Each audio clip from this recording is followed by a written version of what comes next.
Assalamualaikum warahmatullahi wabarakatuh. Halo teman-teman semua, kembali lagi bersama kami di podcast Guidance Insight, membahas entitas agama bersama para narasumber hebat. Nah, aku Aini di sini yang akan menemani teman-teman menjadi moderator pada Guidance Insight episode kali ini. Dan tentunya aku di sini nggak cuma sendiri, aku di sini bersama para narasumber hebat, narasumber keren kata teteh KMBK nih. Ada Teh Sarah sama Teh Aisyah. Oke, halo teman-teman semuanya, kenalin aku Sarah Hanjira, mahasiswa bimbingan konseling angkatan 2023. Halo teman-teman, aku Aisyah Zaida Rabani, bimbingan konseling angkatan 2024. Halo Teh Aisyah dan Teh Sarah. Sebelumnya aku mau nanya nih, kesibukan Teteh sekarang apa? Kalau aku, karena aku sekarang udah di semester 4 ya, udah mulai pertengahan nih, jadi kerasa banget atmosfer mau bikin skripsinya tuh udah mulai kerasa. Jadi kesibukannya di situ sih, kayak cuma di kuliahan doang, kayak tugas-tugasnya makin berat, makin banyak, itu aja sih kalau dari aku. Oh, Teh Aisyah? Kalau aku kebetulan karena aku juga nggak ikut himpunan di prodi, jadi di jurusan atau di prodi itu aku hanya fokus di akademik saja. Jadi sekarang lagi fokus ke akademik, yang mana tugas-tugasnya udah mulai lebih kompleks ya dari semester 1. Sekarang kan semester 2 nih. Terus juga karena aku kesini merantau, ke Bandung itu merantau dan tinggal di asrama UPI kebetulan.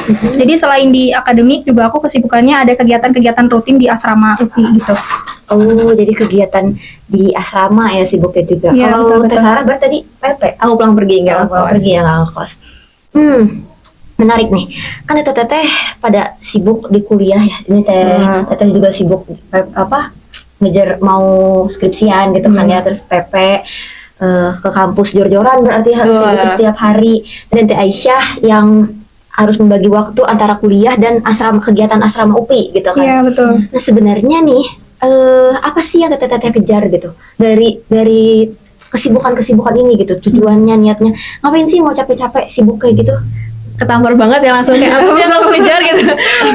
Ini menarik karena aku sendiri kalau misalkan pulang kuliah kan suka sore ya, itu pun kayak nyampe rumah itu jam berapa, belum lagi macet dan sebagainya. Pasti kan kayak aduh di jalan tuh capek banget, dan itu tuh rutinitas yang berulang-ulang gitu. Capek tuh kayak wah selalu, gak pernah gak capek gitu.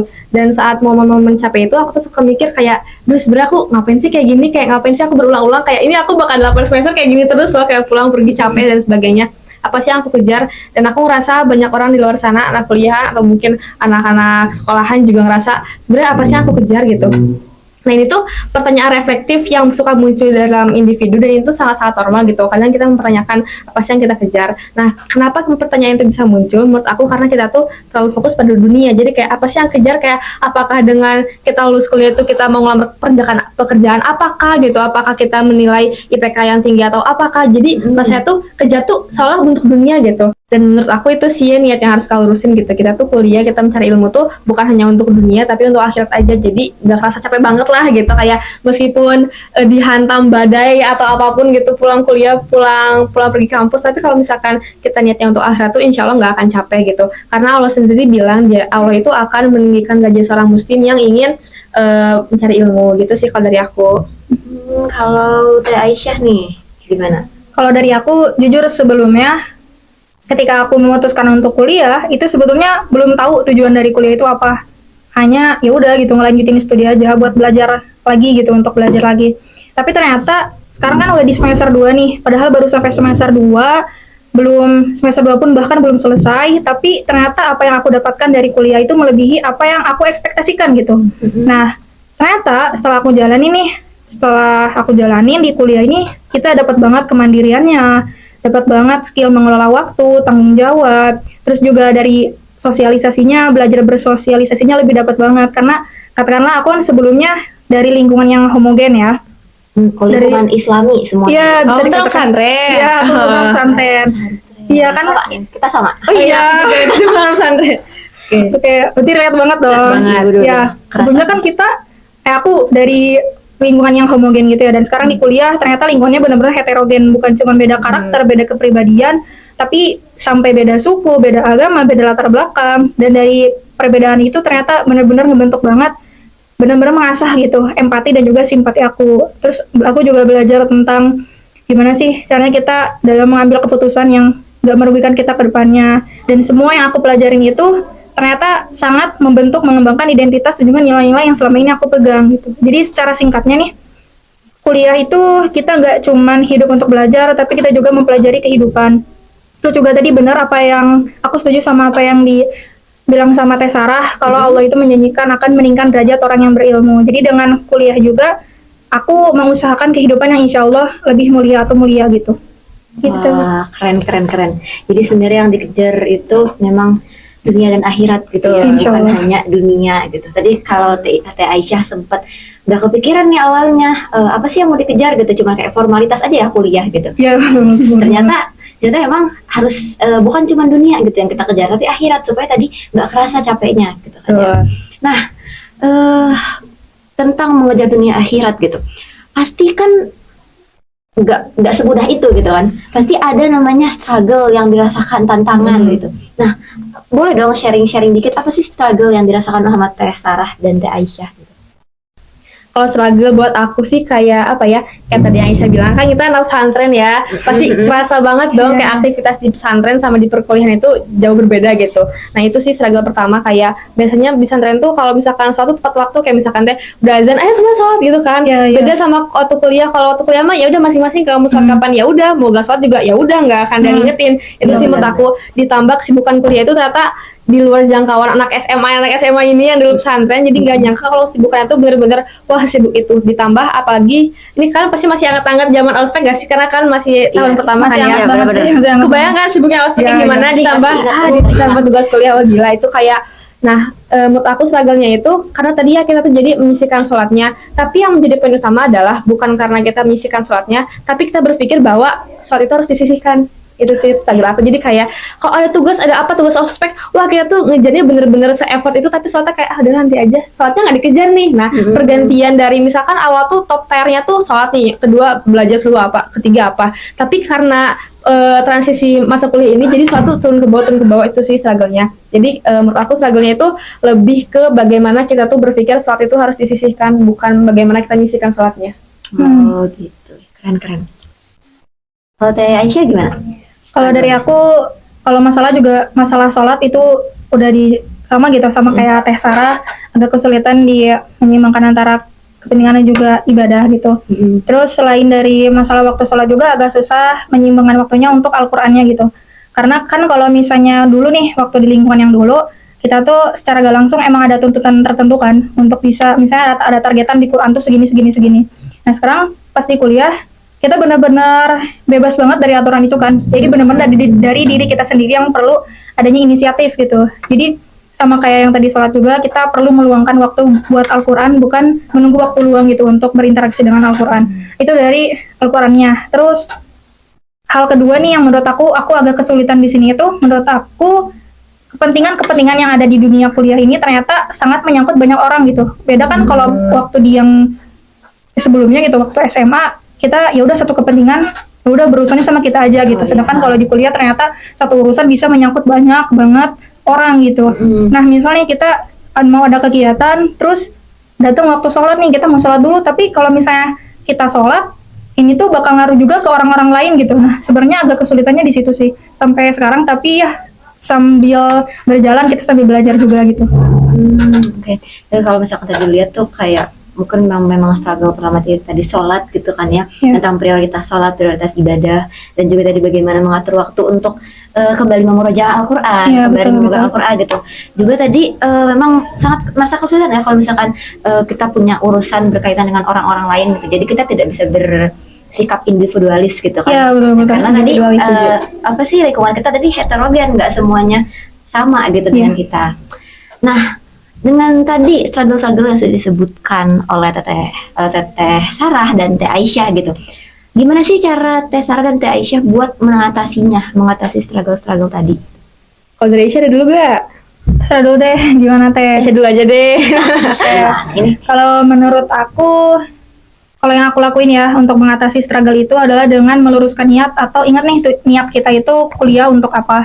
Nah, karena kita kan di Islam itu ada konsep dunia dan akhirat ya. Jadi coba kita, kalau yang biasa aku lakukan, luruskan niatnya itu tidak hanya diorientasikan untuk hal-hal dunia saja, karena jelas ya kalau misalnya kita mengejarnya dunia, itu pasti bakal capek karena dunia itu tempatnya capek dan kita pasti butuh sesuatu diorientasikan kepada hal yang lebih kekal dibandingkan itu akhirat kan kekal ya dibandingkan dengan dunia yang sifatnya itu sementara. Jadi coba orientasikan niat kita atau tujuan kita untuk kuliah itu bukan hanya untuk dunia, tidak hanya buat IPK, buat reputasi, relasi, tapi juga untuk akhirat gitu. Nah, sekarang muncul nih pertanyaan, kayak kita mau hidup kita senang atau mau tenang? Kalau misalnya kita memilih untuk hidup senang, kita bisa saja kan menghalalkan semua cara untuk mendapatkan apa yang kita mau gitu. Sedangkan kalau misalnya kita memilih untuk hidup tenang, itu pasti insya Allah jalan yang kita lalui, langkah-langkah yang kita lalui untuk mencapai apa yang kita tuju, insya Allah itu sesuai dengan jalan kebenaran gitu. Jadi cara aku untuk mengatasi struggle-nya, orientasikan untuk akhirat. Oh. Jadi ini menarik nih sebenarnya. Tadi kan kalau kata Teh Aisyah itu tentang mengorientasikan segala urusan ke akhirat. Jadi bukan cuma dunia doang gitu yang kita urusin, tapi yang tadi urusan-urusan kita di dunia itu kita orientasikan untuk akhirat. Tapi pada faktanya gitu kan, nggak semua muslim ini punya prinsip kayak gini. Nggak semua muslim itu punya prinsip yang dilakukannya itu harus untuk dunia dan akhirat. Ada kadang kita juga suka hilaf gitu kan ya, buat ya tiba-tiba dunia aja yang dikejar, tapi kita nggak ngejar akhiratnya itu gitu. Nah gimana sih kalau misalkan tanggapan Kak Aisyah sendiri? Oke, menanggapi hal ini, sebelumnya perlu kita pahami juga, perlu kita tahu bahwa setiap manusia tidak hanya muslim saja, tidak hanya di Islam saja, tapi juga setiap insan gitu di dunia ini tuh mereka diberikan fitrah untuk bertuhan.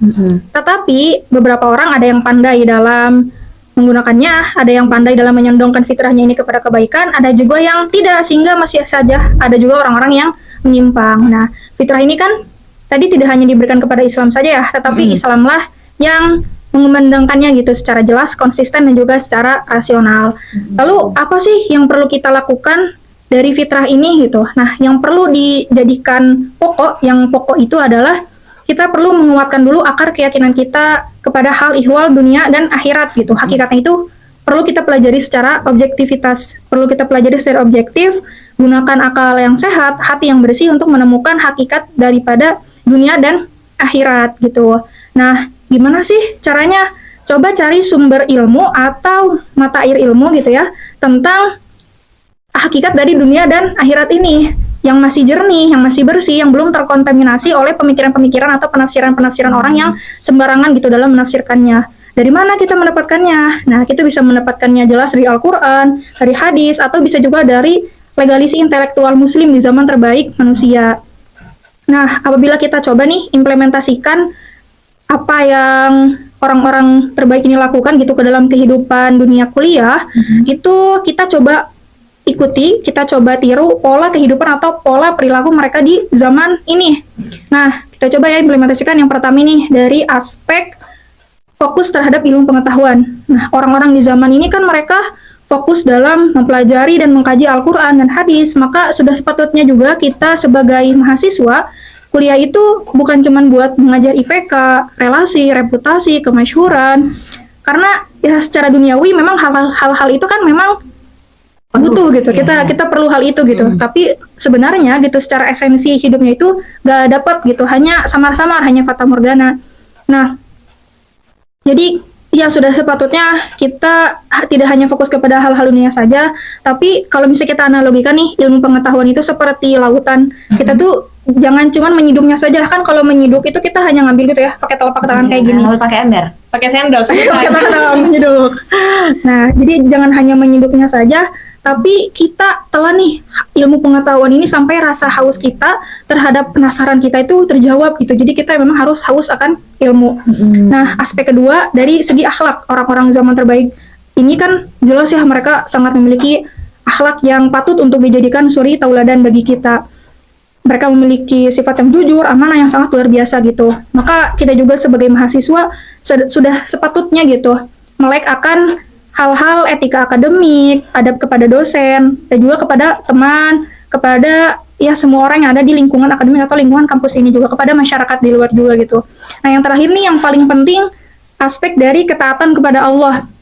Orang-orang di zaman ini kan mereka mengajarkan kita untuk taat gitu kepada aturan Allah di semua aspek kehidupan. Nah, kita gitu ya sebagai mahasiswa, sebagai muslim, meskipun kita dihadapkan dengan kesibukan kuliah yang non-stop, tapi juga jangan sampai ibadahnya, sholatnya, zakatnya, puasanya, sodakohnya, jangan sampai diabaikan gitu. Justru hal-hal ini yang perlu kita prioritaskan, karena tadi orientasi kita itu ke akhirat, bukan hanya di dunia. Kayak gitu. Kalau dari aku kayak gitu. Kayak, tapi menurut aku ini menarik sih kayak oke, mungkin kita harus mengorientasikan pada akhirat gitu dah, yang tadi pun aku sudah sampaikan tentang sholat dan sebagainya.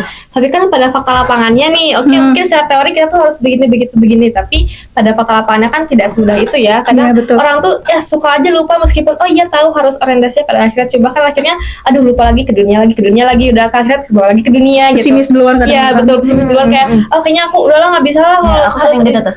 Ya sudah juga sih cuma Apa juga sih? Kita kan sama belajar ya. Oke, tapi bener nih, karena kita tuh pernah ngalamin ini dan aku pun mengalami satu pelajaran hal agar kita tuh suatu usaha agar kita tuh tetap pada orientasi pada akhirat itu adalah dengan mencari teman-teman yang sama nih.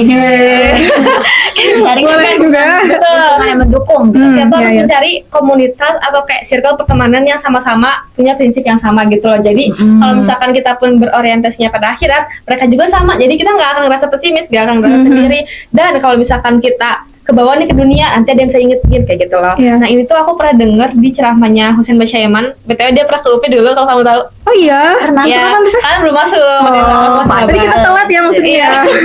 Dia tuh pernah ke UP dan bilang kalau misalkan kita tuh bergaul sama yang anggaplah orientasinya dunia, itu tuh nggak apa, bukan berarti kita nggak bertemanan, enggak gitu. Tapi kita juga di sisi lain kita juga harus berteman sama yang orientasinya pada akhirat. Nah kalau bisa itu, misalkan kita bertemannya yang di sini tuh 3 kali, nah sama yang teman-teman orientasi akhirat itu harus 4 kali, harus lebih banyak gitu. Nah itu sih menurut aku kayak itu paling penting. Kenapa kalau kita ingin berorientasi pada akhirat itu kita tuh harus punya teman yang sama lagi biar tetap konsisten. Itu sih kalau dari aku. Iya, setuju banget. Ya, bener-bener sih ya sebenarnya ya.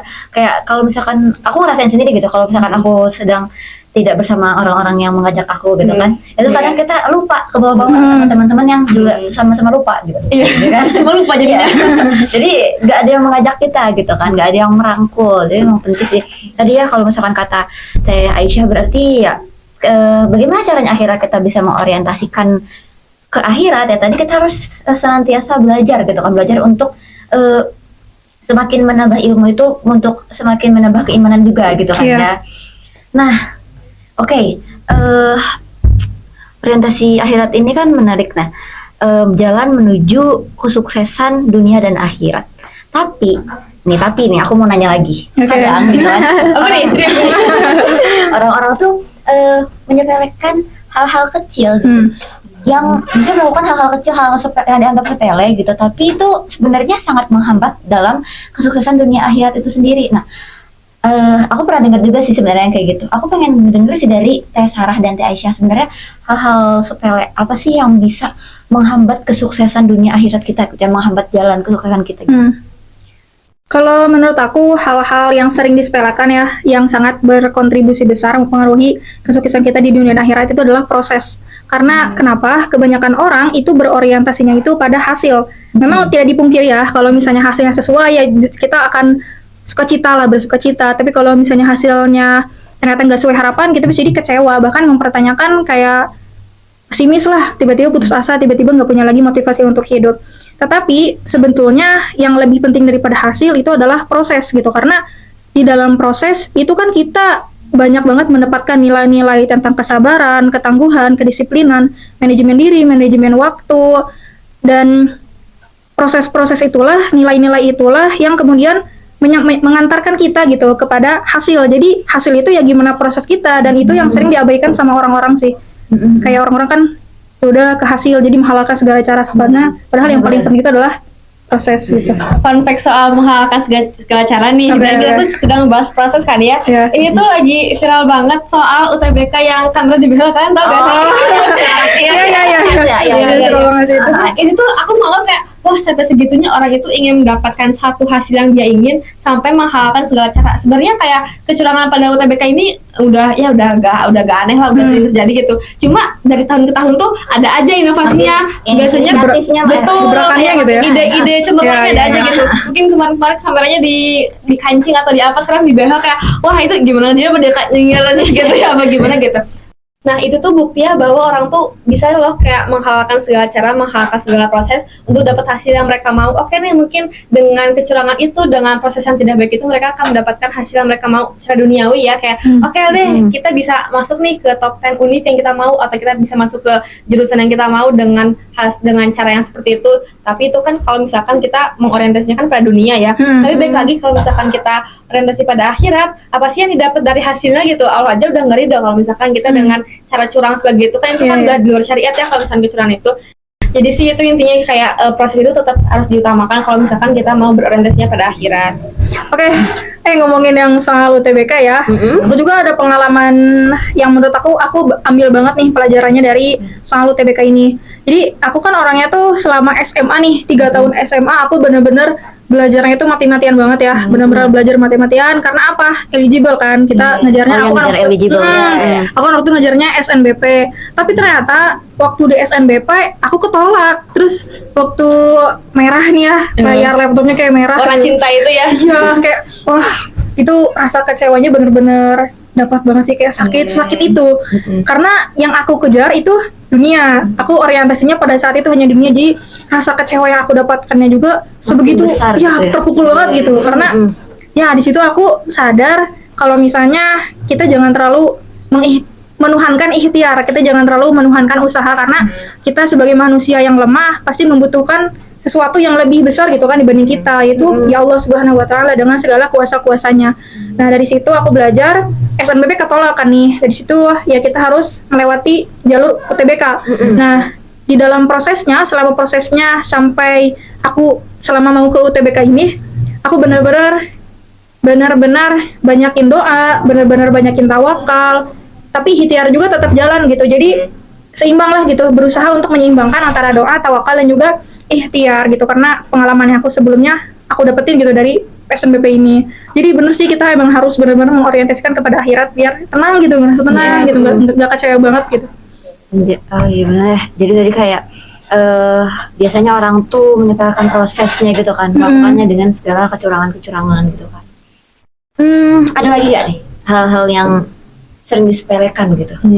Sering disepelekan sih mungkin ada, cuma yang aku notice itu gimana hubungan murid sama guru ya. Kayak mungkin banyak banget tahu berita kayak murid mukul guru atau apa, kayak wah itu udah di luar batas lah sebagainya gitu. Mungkin yang simple tuh kayak kalau misalkan kita tuh ngomongin guru nggak pakai honorific itu, menurut aku udah enggak sih, udah nggak bisa jadi bercanda gitu. Karena menurut aku ya, adab kita sebagai murid ke guru itu suatu hal yang menurut aku sangat mempengaruhi dari tadi ya, balik lagi ke prosesnya gitu. Dan itu pun kayak kalau misalkan kita ke guru aja udah nggak sopan gitu, misalkan ya mungkin gurunya di depan tuh kayak bikin kita kesel, tapi tetap aja ada hal-hal yang harus kita tahan gitu.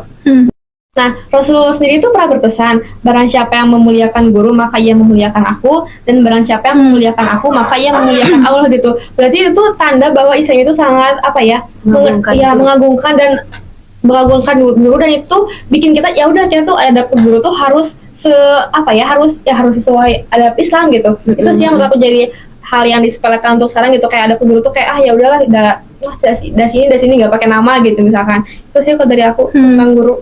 Bener-bener.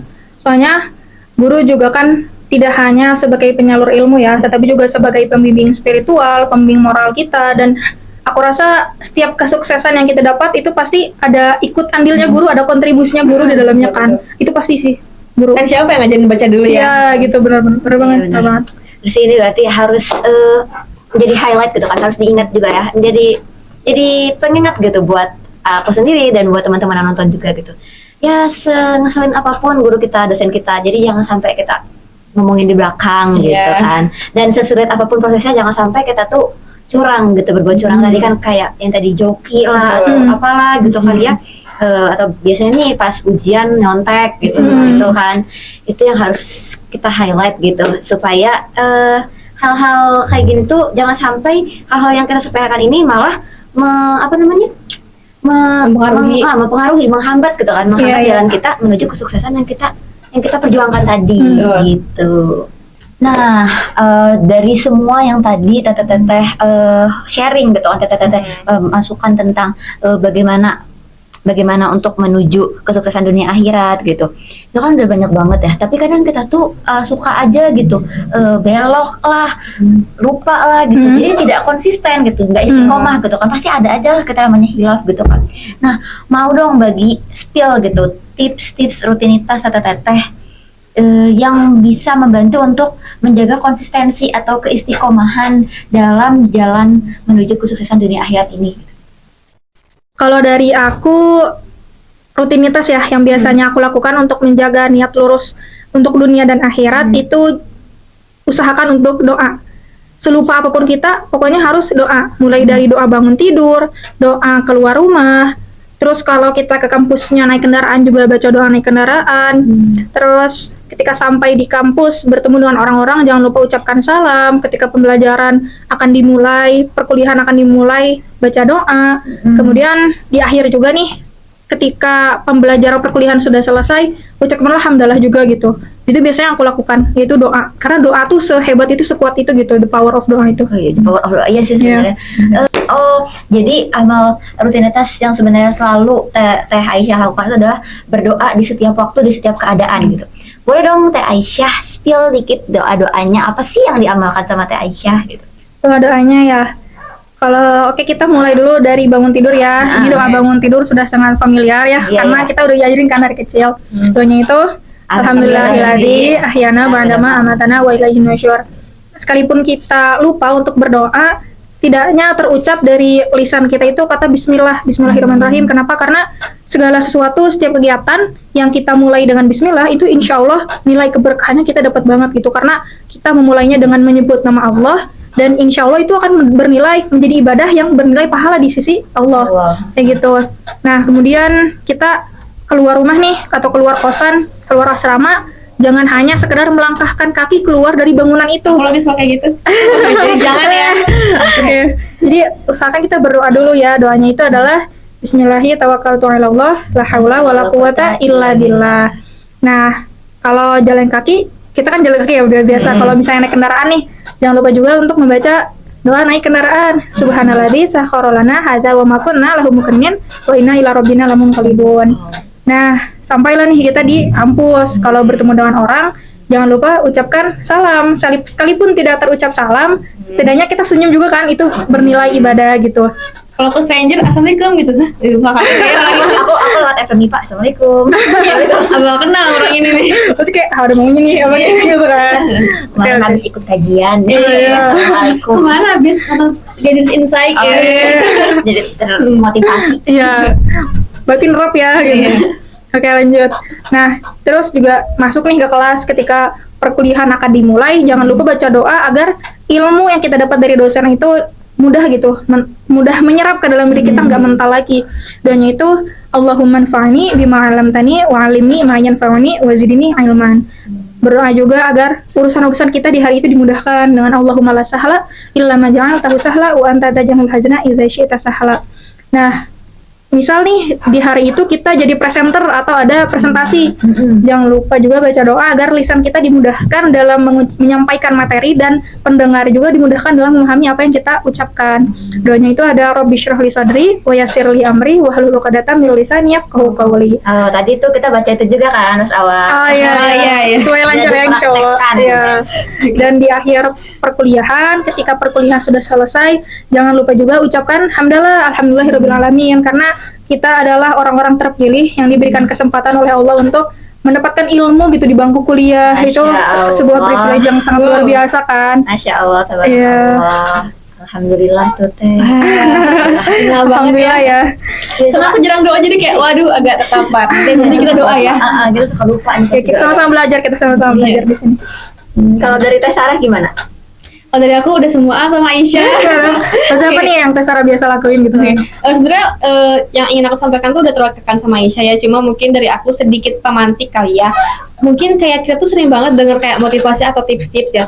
Tapi kita tuh ingat aja ayat 11 di mana di situ tuh Allah menyampaikan bahwa Allah itu tidak akan mengubah suatu kaum kecuali mereka mengubah keadaannya sendiri gitu. Jadi meskipun kita nonton ribuan podcast atau mungkin nanti dari sini saya udah ada 1000 episode gitu dan kita nonton semua, tapi kalau kita tidak tergerak untuk mengubah keadaan kita tuh kita gak akan mulai gitu. Jadi yang pertama menurut aku selain dari tips yang tadi sudah Kak Esya jelaskan yang udah sangat lengkap dan rinci itu, menurut aku kita harus niatkan diri kita dulu untuk mau mengubah keadaan tersebut. Itu sih dari aku pemantik sih. Ada kesadaran diri gitu ya, Ya, untuk Jadi merubah. harus ada niat ya juga. Dan action juga gitu. Ya, Jangan action. doa tapi nggak ada ikhtiar gitu kan. Iya, Nggak ada betul. niat yang nggak ada ya sama aja doa mah nggak kabul juga kalau kayak gitu kan. Oke, terima kasih banyak ya teteh-teteh yang sudah mau membagi rutinitas tips-tipsnya gitu kan untuk selalu konsisten gitu. Terakhir deh, ini terakhir ya. Sudah terakhir ya, sudah Ini terakhir. terakhir. Ada nggak sepatah dua patah kata pesan lah gitu buat teman-teman semua yang lagi nonton Guidance Insight ini? Dulu aku dulu. Teh Sarah dulu deh. Sweet. Oke. Oke, aku dulu. Kalau ya. Oke. Kalau dari aku, semoga obrolan kita hari ini di sini itu bisa menambah insight teman-teman gitu.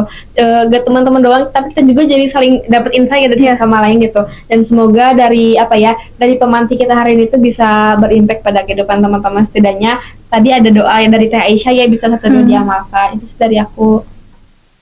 Oke, kalau dari aku ada satu nasihat yang selalu aku jadikan pegangan, selalu aku jadikan pedoman gitu kemanapun aku pergi.